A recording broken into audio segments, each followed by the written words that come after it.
Russell Westbrook nasa Denver Nuggets na. Sobrang nakakagulat ang mga nangyayari sa NBA ngayon mga par. At Bronny James pinahanga ang mga fans niya sa last games nila.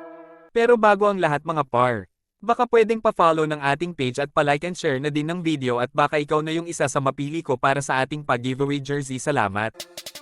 Ang Los Angeles Clippers ay nakipagkasundo na i-trade si Russell Westbrook sa Utah Jazz kapalit ni Chris Dunn.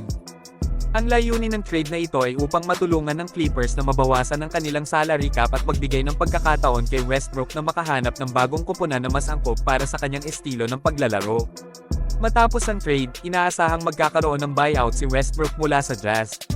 Ang buyout ay isang kasunduan kung saan ang isang manlalaro at ang kanyang kupunan ay magpapasya na maghiwalay ng landas bago matapos ang kontrata ng manlalaro.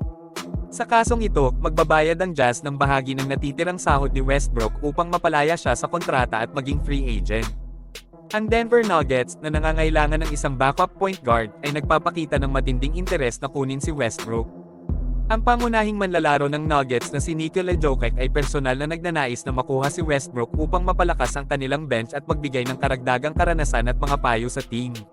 Si Westbrook ay kilala sa kanyang kakayahan na maghatid ng triple-doubles at ang kanyang pagsali sa Nuggets ay inaasahang magbibigay ng malaking tulong lalo na sa playoffs.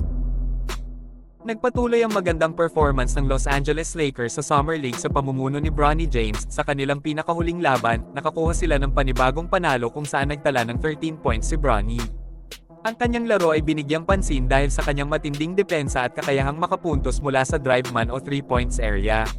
Bukod sa kanyang 13 points, nagpakita rin si Bronny ng maayos na ball handling at playmaking skills. Nakita rin ang kanyang kakayahan sa pag-rebound at pagbibigay ng assists, na naging susi sa magandang takbo ng laro ng Lakers, kaya nagpapakita ng potensyal ni Bronny James na maging mahalagang bahagi ng Los Angeles Lakers sa future.